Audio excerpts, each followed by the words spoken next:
I just want to set out the stage by saying that I'm a strong proponent for the use of AI, especially responsible and ethical use of AI. But in our current understanding, given the extent of use of AI tools and their capabilities, currently AI tools are great assistants that can significantly, help humans improve their efficiencies, and even in certain instances, built upon human expertise. But they're currently not to be treated as autonomous gatekeepers.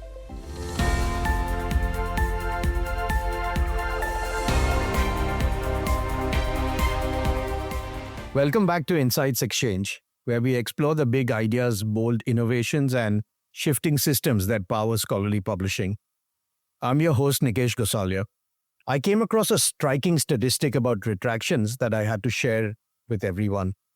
In 2023, more than 10,000 research papers were retracted, setting a new record, and the surge has been attributed to increased use of AI-powered tools that help detect issues like image or data manipulation. There's been more chatter lately about many more papers being pulled as well. Is this a clear sign that AI is improving and catching up on human manipulation tactics used in the earlier days of AI? It seems so. AI is quietly transforming how we monitor research integrity, but here's the million-dollar question. Can AI actually catch flaws better than humans? Or are we overestimating what it can do? To help us unpack this, I'm thrilled to welcome today's guest, Dr. Chhavi Chauhan. Dr. Chauhan is a scientist, ethicist, entrepreneur, and globally recognized voice at the intersection of research integrity, publishing, and responsible AI adoption. She brings a rare blend of domain expertise and deep ethical insights into how technology is reshaping the editorial process. In today's conversation, we'll explore how AI is being used to detect flaws in research, from plagiarism and image duplication to subtle forms of misconduct. We'll talk about risks, rewards, and what a truly responsible human plus AI model might look like. I'm extremely excited. I'm sure the listeners would be as well. Welcome to the show, Chhavi. Well, thank you so much, Nikesh. And those are some startling statistics you opened up with. Very thought-provoking. Yes, absolutely. I think, to be honest, obviously we knew about this being within the industry, but when you look at a more holistic picture and when you look at the stat, I think it's just astounding. And, thank you once again for your time. I've seen you in many panel discussions. I've seen you on stage. We very briefly, got an opportunity to meet at SSP as well. And I'm absolutely delighted to have you on the show today. Likewise, Nikesh. Thank you for the opportunity. Brilliant. So let's start with the big one. Are AI tools really better than humans when it comes to detecting flaws or misconduct in research papers? Where do they excel in your opinion, and where are the blind spots? Yeah, that's an excellent question to get started. But just to level set, Nikesh, I just want to set out the stage by saying that I'm a strong proponent for the use of AI, especially responsible and ethical use of AI. But in our current understanding, given the extent of use of AI tools and their capabilities, currently AI tools are great assistants that can significantly, help humans improve their efficiencies, and even in certain instances, built upon human expertise. But they're currently not to be treated as autonomous gatekeepers. I want to just start by saying out that. Definitely, undeniably, two strengths of AI would be to help with the speed and scale. There no refuting that, irrespective of the domain that you're in, the capabilities that AI have to scale pattern recognition, for example, or even to determine things, which could, like the mundane things that we do in our editorial offices that consume so much time. AI can do that at scale super fast. So speed is one, and then pattern recognition at scale is another. So you asked about whether it can detect flaws or misconduct in scientific papers. And better than the human reviewers or editors? Well, there are definitely strengths in case of, we've been using Authenticate, for example, for a long time. So in plagiarism detection, and there are other tools also available like Turnitin. At ASIP Managed Journals, we are now using Proofig as one of the tools for determining image manipulation. And ImageTune is another example. There's a whole array of forensic tools that are available through the Office of Research Integrity, and those definitely help determine scientific misconduct or plagiarism at a scale that humans would not be able to do.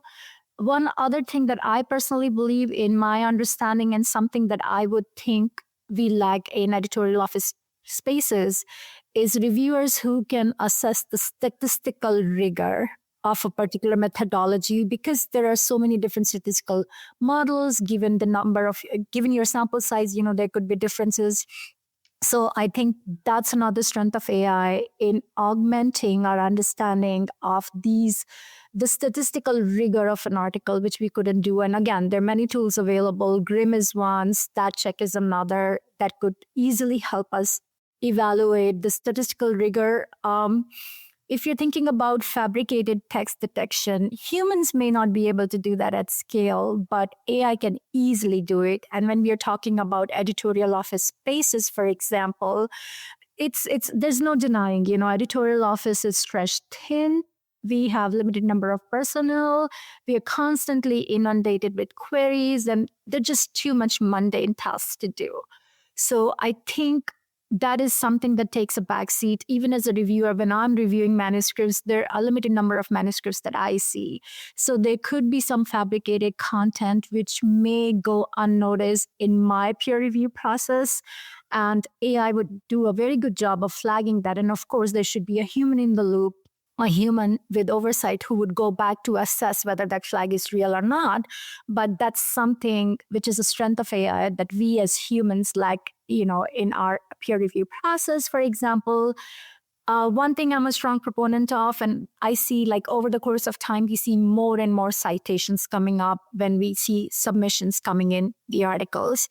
And there is a real concern about citation stacking, or even inclusion of, irrelevant citations in certain places where people just want to insert them with, when they have ulterior motives of trying to oversight their work or those of the peers, and they may get easily unnoticed, when we're talking about human reviewers. So that is something, again, that AI can do. So there certainly a whole array of things that AI can do better than human reviewers, but the current AI tools definitely fall short many levels. One of the major ones being the fact that all AI tools are trained on published literature, and I think we've heard, like all of us, all the listeners would have heard this before, that the tools lack creativity or novelty on their own. And that is something very peculiar and unique to humans, right? So if we are looking at AI tools for maybe evaluating how sound the hypothesis is, there could be limitations given the limitations of the training data sets, right? If it's a very novel concept or hypothesis someone is testing, for example, in certain cases, even if we are evaluating methodologies that could be questionable using AI tools, if those methodologies are something really new that, the AI model had not seen before, for example. And I feel like there is really no comparison to a human expert's domain knowledge that is definitely lacking in training AI models. So when we think about the contextual, variables that may be there in a particular manuscript, especially when we're looking at the discussions, or if we're looking at conclusions, if they're logically drawn out. So AI may not be able to do a good job of evaluating that part. And even, thinking about whether or not the discussion is within the paradigm, or in case the authors are proposing something really paradigm shifting that is entirely outside the scope of the AI to evaluate, because it has never seen or it has not been trained on those novel concepts yet. And I mean, of course, I'm an ethicist, so I always think about everything in the perspective of ethical nuances. They could be like, you could train the AI, but when it comes to, nuanced authorship attribution, for example, or determining these specific conflicts of interest. And I'll just give you an example. Like we may look at institutional conflicts of interest, for example, when we are assigning reviewers or something, and maybe you can train the AI to do that. But when we are looking at broader concerns surrounding us, for example, if there is a war ongoing between Ukraine and Russia, for example, and you have article coming from one part of the world and a reviewer from the other part of the world, which could be at dissonance, with each other, a human editor would immediately determine that it may not be the best match to match a reviewer to an article coming from a Ukrainian author and a Russian reviewer, for example. And it's something that we just kind of decisions we make on the spot. But unless you provide those parameters to the AI tools or train it, and those features are included, it would never even think about those kind of concerns or conflicts of interest, for example. I'm not so sure about this. I have yet to see robust examples where AI can rigorously evaluate the ethical use of animal models. I mean, I see that a lot in our manuscripts because they're human cell lines, cultured cells that are used, or we're using different animal models, and they're robust statements of ethical use of the animal models. So that's something I think that could be limiting. And absolutely, hands down, evaluation of novel methodologies, because AI does not have visionary thinking. Got it. Yeah. So no, thank you so much, Chhavi. I think that really contextualizes. And a couple of immediate questions that came to my mind within our industry, because you have sat on the other side, which is in the seat of decision making. When these new tools, new startups emerge, almost every week we are hearing of somebody starting, and which is great in many ways. But what are the most important parameters to keep in mind when you want to really try a tool? Then think about maybe kind of taking it to the others in the team. There is already a lot of skepticism around it. Which one really stands out over others? What can you implement? I'm just kind of trying to think, maybe because you're on the other side and you've seen this, and I'm sure people are approaching you in almost every week. I mean, yeah, what feedback or what inputs do you have for somebody? Yeah, I mean, I think that's a loaded question, Nikesh. There's so much that goes around, and you're absolutely right about us seeing just a plethora of tools coming up, right? Because oftentimes I'm even thinking about, okay, so yes, just because we can build a tool, we don't have to build a tool. Is there a necessity to do that? And when you think about the current sort of pressured scholarly publishing landscape, it's shifting, it's evolving. We are losing support every single day as we speak here, right? So people are really limited in their extent of using and testing these tools, which should be affordable for the editorial offices and the associations and the journals, right? So I think the first and foremost concern for me, and I'm also, I work for a not for profit, is first and foremost the utility of the tool, how useful it's gonna be for me.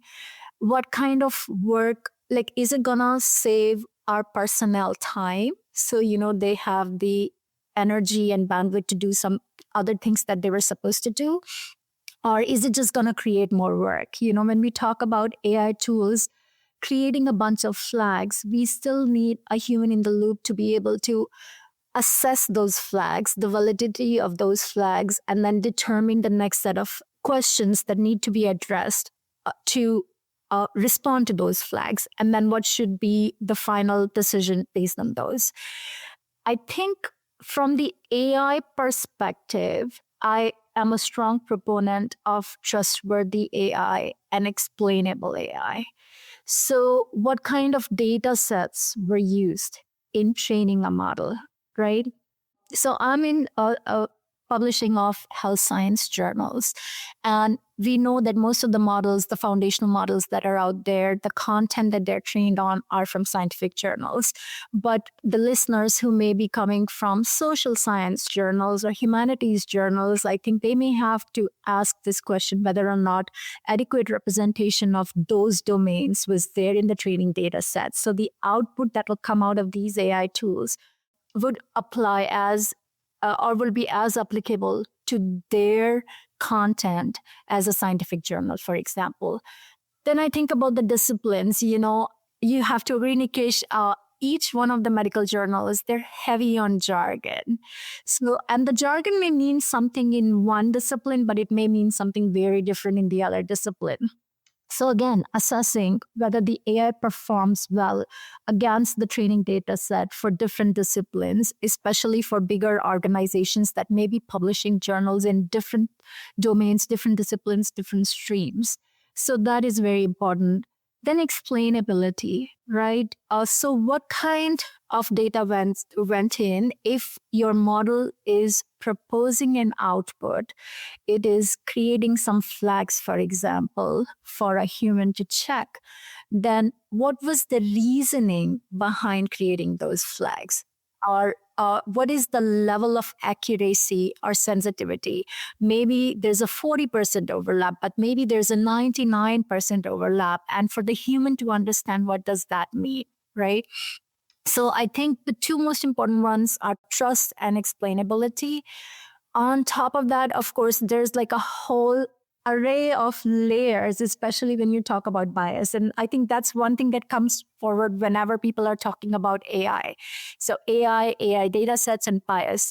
And according to Wikipedia, the bias codex, there are 108 different kinds of biases. And to me, I would like to say that I think these biases are also emerging as the tools are emerging, right? If you're thinking about the humans that are annotating the data sets to begin with, so we may be annotating those data sets with a bias. So we are introducing certain biases. If you think about how we are building the tools and sort of moving forward from those, I would say we have to think about confirmation bias, because over the course of time, the AI is generating output. And as humans, as we start relying on the AI tools more and more, we get used to, and as the tools get better, they become more reliable. We agree to what the tools are suggesting us, instead of like diving deeper to maybe question whether or not all those results are that accurate. And then we start propagating that confirmation bias. So there are many things to consider when evaluating these new tools. But since we are in the business of scholarly publishing where trust and rigor is paramount, I think the most important things for us to go back to when looking at these tools would be whether or not they're explainable, and also whether they perform as well as, the makers of these AI tools are sort of recommending, or they're standing behind it. Because when you change different data sets, and that's something that we have seen a lot in specialty medical disciplines for AI tools, even if it's like determining the extent of a particular kind of cancer, for example, if your representative population was different and now you're testing the tool, on a different population, their performance or sensitivity may vary. So how good are they for your data set, or how applicable they could be broadly for generic data sets rather than for the specialty, or how accurate could they be for a given specialty? And I feel like the manufacturers of these products or generators or the startups that we are talking about here should really build a framework of how the models work, how well they perform, and sort of have an algorithmic accountability framework. So over the course of time, as the data set on which they're testing these models or rolling them out, not just, the data set it got trained on, how well are they performing? And are there any risks that we see any specific types of biases in certain circumstances, that we see that these tools are misperforming or malfunctioning? And if so, what can be done to mitigate those risks? And sort of auditing in the sense how good or bad the performance stays over time, what's the nature of the data set that's evolving, and then who should even be informed should there be a misperformance, and how should people down the chain be informed about it? What are the steps that should be taken? So I think the process is a lot more nuanced. I think what we are seeing right now in our industry, there are quite a few startups, and they're usually partnering up with other players. So it could be big publishers, it could be big associations. They can also test their model on different data sets and sort of like audit in a controlled environment as they adapt and retrain models in certain cases and then roll them out. I do know of a few products that have been in beta testing for the longest time because I think the startups are very mindful about not rolling out something till they are comfortable about their models being responsible. So I think that's a very responsible approach, especially in scholarly publishing, because it's got a backfire. And we've seen instances of things backfiring when it's blown up on social media for the right reasons. But I think putting that intentionality of building trust and making the models explainable is paramount. Absolutely, yeah.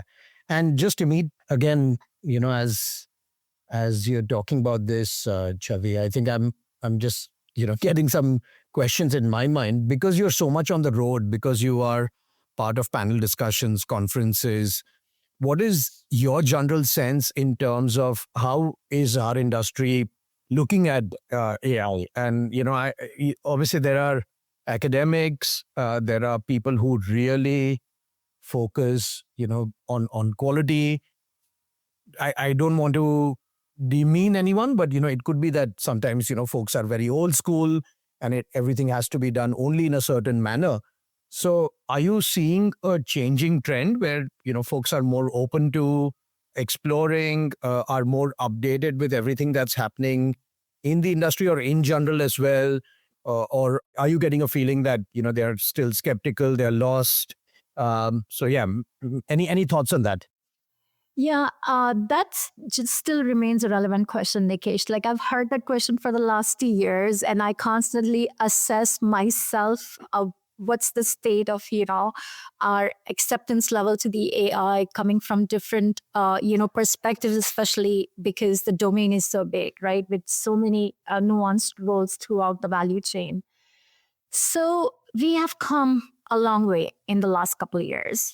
Since when ChatGPT came out, we were all like, okay, not gonna do this. This is something you have to stay away from. And of course, you can't because the authors are gonna use it.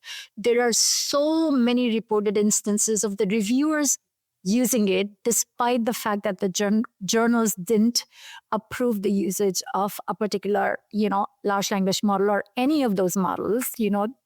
Those guidelines was missing. But I think we all very fast, very soon came to terms with the fact that Gen AI is here to stay. Large language models and AI tools are gonna integrate into our workflows in many ways, and people are gonna use it no matter what. So we have to come up with guidelines for the usage of these tools, responsible use of these tools, as well as guidelines for reporting the use to build that transparency, as well as, processes putting frameworks in place on how we're going to assess the use of these tools to build that trust that we talk about between authors and publishers. We're definitely not there yet. Like in so many of my conversations, there are authors who are intensely using Gen AI, from the time that they're trying to conceptualize an idea or, to put a skeleton, a framework for the article that they want to write about, or to do pre-checks before submission because they want to give their paper a higher chance of going to the reviewers for the science, for the content, and not get bogged down, the reviewers not getting bogged down by the format or lack of compliance of the format, for example. So that's happening. And I have seen so many of these authors being responsible in reporting the use of Gen AI. So we did a check and they take the responsibility that whether or not they were using, closed models or they were using an open source model, they will specify which foundational model or tool that they used. So I think those are all great steps. There's a huge debate about the use of AI in peer review, and that would be like a whole discussion in itself, but things are evolving there as well. So to answer your question, I still see a spectrum of usage of AI. There are still certain editors, and this is one of the largest publishers that came to me, I want to say 3 weeks ago, that they wanted to host a session to generate awareness about the use of AI tools amongst their editors and even, their editorial staff, because there's so many people who are not ready to use it yet. And to me, it was very surprising because it's one of the biggest establishments when you talk about publishing industry, and they have thousands of folks in staff. They have their own AI setup. So I think we still haven't done enough in terms of making people aware about the utility of the AI tools. And we have to bring in IT folks and technologists to let them know about how to responsibly leverage content, which could be proprietary in many cases. And just for them to play around, and experiment with these tools to see how much they can benefit from using them if they do it right. So, I have written a bunch of guest editorials that have been published, blog posts to promote the use of some of the AI tools, even use instances. The workshop that I'm conducting at ISMTE is going to be a similar example where we have different segments within the publishing process where people can get a hands-on experience on using AI tools, and not just one, but multiple different tools, different foundational models to get a sense of what can be accomplished. So yeah, there's a range. We're far from just using a blanket approach or me coming to you, oh, you know how to use it, so let's just do it, because there are people who haven't even generated a prompt yet, which is sad in my opinion. Yeah. Yeah, no, thank you so much for sharing that. Like you correctly mentioned, I think you very nicely explained. I think when Gen AI came in, everyone was like, nah, we don't need to use it. This is just one more shiny tool. After that, obviously, we've seen there is no escaping from it because others and the many other stakeholders are using it. And there are certain advantages to it. But I still feel, and I would agree with you, I still feel, a lot of folks are still grappling with the developments that are happening. They still potentially might not have a starting point. There are big question marks around ethics. And I think that's where all the work that you're doing and your expertise and also, the write-ups that you're doing will be extremely helpful. So, I'll take those offline from you and make sure we Absolutely. share those. Yeah. There's also one area where there's a growing debate, which is, should AI be integrated, before peer review, during it, or even, partially replace parts of it? And as we've seen in many other industries, in our industry, we're seeing more startups talking about it, more entrepreneurs exploring that area. What's your take on where AI truly belongs in the editorial workflow? Maybe specific to peer review as well, but otherwise also. So that is definitely a critical and timely discussion. And I think the peer review congress that's happening later this year is going to exclusively focus on that topic, just because there is so much discussion happening in our industry surrounding that. So Nikesh, I already mentioned this one time that it would be great for the authors to use it for the pre-submission process to be able to increase their chances of actually having the reviewers focus on their science instead of turning down their manuscripts because it does not meet the stylistic or format needs for a journal. And unfortunately, I have seen it in our own settings when certain reviewers are like, we were so bogged down by the way the manuscript was laid out that it's difficult to evaluate what they're even trying to present, right? We see this a lot from non-native English speaking authors because when they write, they write with a different mindset or different language or a different culture in their mind. So the content that they write does not accurately sometimes relay the messaging, the scientific messaging.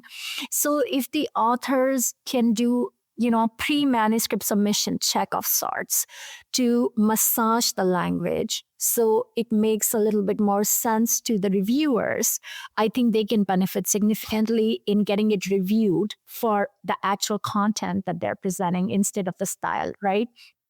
In many instances, especially from non-native English-speaking authors again, they have a tendency to copy-paste, for example, their methods. I mean, there's not much you can do in changing the way you write the methods, but at the same time, you could modify.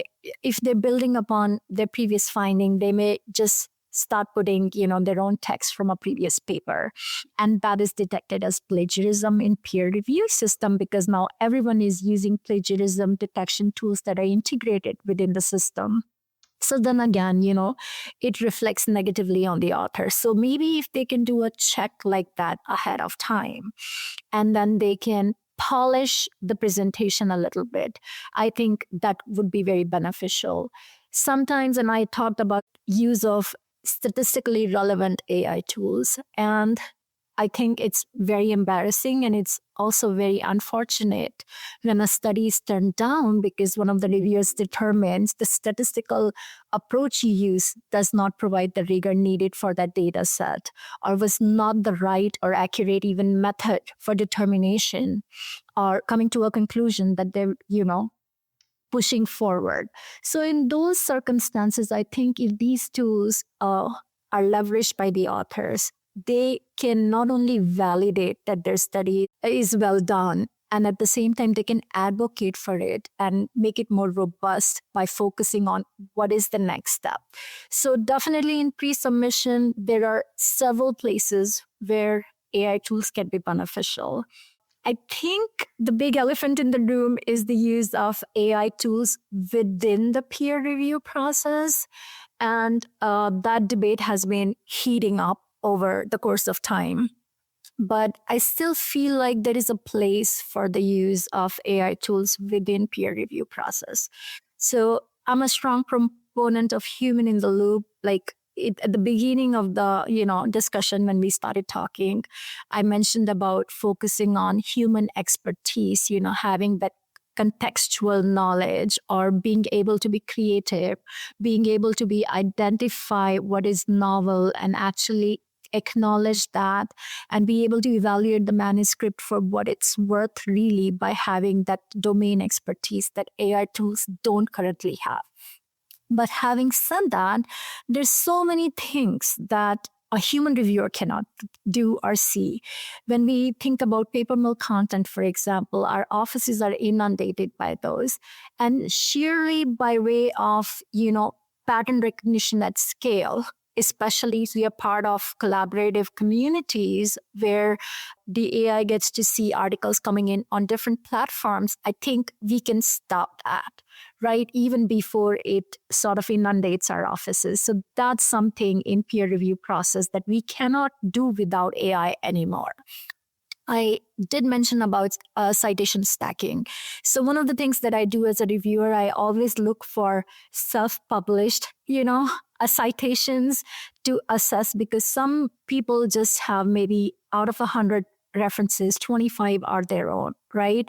And of course, when you're building on a bolus of work that you have done, you are the expert in the field, that could be a possibility. But at the same time, there should be objectivity in you representing the work of other people in the field who are also advancing the field in various ways, right? So citation stacking or use of inserting certain citations from the peers, for example, these are the patterns that human reviewers, not all of them, would focus on. And AI can very easily do that. So I think that's a wonderful usage. I did talk about the statistical rigor. So if the authors may not do it, having a tool which is integrated with your system to determine statistical rigor would be wonderful. Like we constantly looking for an editor with statistics background, and we don't always have those. I think one of the major things, and I think in the older days, it was another topic of great discussion, was the scarcity of reviewers or matching reviewers, for example. And you're limited by the pool of reviewers that you have in your database. If you're using a big publisher database, maybe you have better chances. And if it's linked out to Scopus or something, maybe you have higher chances. But at the same time, when you're looking for either specialties or specialties that are in high demand. So if you think about infectious disease editor at the time of COVID-19 pandemic, right? There were 50% of the articles that we were getting were something to do with COVID-19, but those were the reviewers who were busy working, figuring out COVID-19. So in those instances, if you can match the manuscript to a particular set of reviewers to be able to identify someone who may be available, I think that would be a great resource in peer review process. I mean, this is another thing I look about when folks are writing things, and I'm a peer reviewer. If attribution is given to everything that the author is claiming, and oftentimes their citations just missing, we just understand the field, and I can close my eyes and write a paragraph about what's the state of a particular thing, in my domain. But then where's the attribution? So I think those missing citations could easily be flagged by AI that human reviewers may just overlook because, they're experts and they agree to that one paragraph that was provided by the author but was lacking attribution. So I think that could be another great use of using AI tools for for identifying missing citations in peer review. Yeah, got it. And being both a scientist and an ethicist, I'm curious, does heavy reliance on AI risk de-skilling the human reviewers in the long term? Could it lead to editorial complacency? Could it lead to, for lack of a better term, shortcuts being taken, other issues creeping in? Yeah. So that's a very interesting question. And it's something I think about. And my answer to that is going to be it depends. It really depends on the context. So just thinking about, we didn't have the GPS long back. I would still rely on a map to go somewhere or have markers or milestones that I follow. But now I'm so attuned to using the GPS that I don't even think about the path I'm taking, but I'm getting there, right? So is it de-skilling in the sense that I am not paying attention to the landmarks or not remembering the routes? Or just think about it being a little bit more efficient. I can do other things and I don't have to bog myself down, right? So I think there is a huge potential to use AI for skilling the new breed of professionals. So I think the de-skilling really sticks out to me when we are thinking about young career professionals. And it's sort of like a little difficult for me to think like having been trained a certain way, what would have happened had I not been trained that way? Because, you become intuitive to certain things that you capture that if your training was different, you would not have captured before, right? So for example, if we're talking about peer review and you have so much assistance from the AI tools and you really start heavily relying on the tools because over time they have gotten better, you may stop questioning the credibility of those tools or to critically analyze the content to even form a different opinion. And in that particular instance, I would say this professional has been de-skilled. But if you flip the coin and you generate AI tools, like for example, if what are some of the parameters you would have considered to train a young career professional to become a good reviewer? Trains the person as these are the things you should focus on. So, what's the premise? How solid is the hypothesis based on all of your knowledge of the literature so far? Do you think it stands ground? So, if you're looking at discussion, is it something peripheral, like an AI generated genetic summary of what the field could be, or based on your own experiments happening in your lab, discussions happening within your lab, in your lab unit, within your domain at conferences? How well does it stand? If the authors are proposing something, now from the AI tools knowledge, it means nothing. But from your knowledge and as an emerging expert in that domain, what value would you attribute to that? How does it change your thinking? How does it shift the paradigm? What are the new questions that it would lay foundation for? So I think then you're really skilling the person instead of de-skilling. So I think it's very context dependent. One of the journals I work with is a pathology journal, and there were a whole bunch of publications we published when these several AI tools for grading different kinds of diseases in different stages, for example, came out. And the initial studies were telling how the trained pathologists would be much better. Their performance was better than the AI tools, but those of the trainees was, worse than the AI tools. So the AI tool was somewhere in between. And of course, these tools have evolved in the last 2-3 years.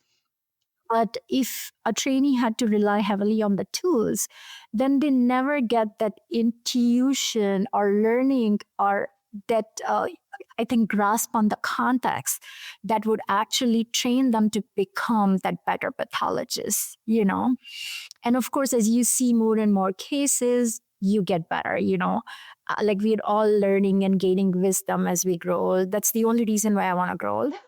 I think, yeah. So de-skilling is a yes and a no, depends on the context. But I still believe that we can use AI tools to continue to skill the individuals instead of relying blindly on them, and that which may eventually, result in people being de-skilled. And that would be a small fragment of people. Right. Yeah. I think very, very nicely answered. Thank you. And from my perspective, probably the most important and something that I'm sure you've thought about, but you've been asked many, many times, that let's imagine the future. And so, from your perspective, what would be an ideal human plus AI model for research quality control? What would a responsible yet effective and also ethical partnership between, say, all the stakeholders, but specifically editors and algorithms, actually look like? Yeah. So, again, coming from an ethicist perspective, it has to be a responsible mix of both. So, as I mentioned in the beginning, I'm a strong proponent of for the responsible use of AI tools because they improve our efficiencies. They even make us better experts to the extent that we don't even realize yet. And they open up so many more avenues for us to explore that we didn't have before, just because we were just so, I guess, busy with the mundane. So the best possible scenario in my mind is AI tools working closely with humans, definitely with human in the loop, human oversight. So I'm thinking AI tool as a co-pilot, not as an autonomous agent decision maker, right? So there should be like a process check, or I'm going to say pre-screenings, so to speak, using AI tools, and then a human being able to assess the rigor of these flags or, output that the AI generated. And then, of course, a human making the final decision. Just putting my ethicist hat on, I talked about trust. I talked about explainability. We talked about audit in our discussion. So when we think about starting to leverage AI tools in our everyday lives, in the scholarly publishing processes, I think we have to constantly validate their performance. We need to set up a framework when we could audit how well they're doing as not just the training data sets, but the actual user data sets change. And to be able to have governance mechanisms in place. So if there is some kind of a misperformance, an unintended, use case, then we can assess what happened in that particular scenario, make the model explainable again, go back to tweaking it if needed, and informing the stakeholders that will get affected by the misperformance, for example. So definitely making them more transparent, trustable, auditable, explainable. And I'm thinking we talked about human skills. So I don't think there is any replacing the human skills completely. I mean, if I have to go north just by telling, the position of the sun, I can still continue to go in the right direction without a map, right? Even if I'm like relying heavily on a map, but like broadly speaking. So always keeping human in the loop, letting human be the expert who makes the decisions by way of having the domain expertise, having that contextual knowledge, and being able to weigh in on any of the ethical nuances that are lost on AI. And I mean, I'm a strong proponent of inclusivity. So I think I would want to just, wrap up by saying, as we are building these AI tools to work with human, to augment them in certain ways, we should definitely focus on making them more inclusive and ethical by design so we can just trust them as we move forward. Yeah. Just one last thought or a question that popped in my mind is that how do you keep yourself motivated? I mean, things like inclusivity, things like disseminating knowledge, things like working for a not for profit, it needs intrinsic motivation, right? I mean, not everyone can do that, although a lot of people have good intentions. But whether we like it or no, we live in a world where it is capitalistic. It is something where your focus is very short and narrow. Sometimes it's just give and take kind of relations. So yeah, what motivates you? I mean, what keeps you going to kind of give so much back to people and teach them? And yeah, because it's very motivational. Oh, thank you so much, Nikesh. That means a lot to me. And I would say two words: community and family support, right? So I think this passion to give back or the passion to be a proponent of inclusivity, which is very challenging right now, at least in the US, it sort of comes collectively from the communities that I'm part of because everyone is so motivated. So of course there are times when you just feel like you're banging your head against the wall and you get together with your community and you may even, talk about it, but then the next day is a new day. If you do not bring about the needed change, who will, right? So my biggest motivational factor has been my daughter. She's about to turn 9 end of August. And when she was born, I just thought there were not enough role models for her to look up to. And this world was not equitable, especially for a female child to become what she may want to, So I want her to dream big and I want her to be able to see that it's doable. So I think all these small little changes that we are bringing about, hopefully they'll amount to something big by the time she's ready to, start living her dream. And you're right about the capitalistic mindset and us having means to even be happy in our everyday life. So I'm very thankful to a very supportive husband. And he works for big tech. And there are certain times when he's like under so much stress, but he's like, why don't you go chase your passions? And somebody's got to make the money. So I think just having that family support and from my mother-in-law who believes in me more than she believes in her own son and is always there to support me. I think passion is good, but you can't solely follow passion. There are other things that hold us back. But having the support from several communities and family has been the driving force in my case. Brilliant. Thank you. Thank you for sharing. I mean, yes, of course, passion only doesn't take you there, but there is a lot of credibility and genuinity in what you do, Thank you. and that comes through. I mean, we've had a few conversations only, but I can already see that, and even today, you're talking with so much of passion, so much of depth, so much of natural interest. It's not superficial, and I think that's truly motivational. So yeah. Thank you, Nikesh. Brilliant. So, very insightful conversation with Dr. Chhavi Chauhan. We have explored the real and sometimes uncomfortable questions around the use of AI in peer review and research integrity. While the tools are evolving fast, Chhavi reminded us that ethics, transparency, and human oversight must evolve alongside them. A huge thank you to you, Dr. Chauhan, for joining us and helping us see both the promising side and the pitfalls of AI in academic publishing particularly. If this conversation sparked ideas or concerns, I'd love to hear from you. I always enjoy a good conversation on LinkedIn, so feel free to connect with me there and join the discussion or drop a comment on any of my posts. I'd love to hear your thoughts. If you enjoyed this episode, don't forget to subscribe, leave us a review, and share insights exchanged with your colleagues. Until next time, stay curious, stay critical, and keep pushing the boundaries of research.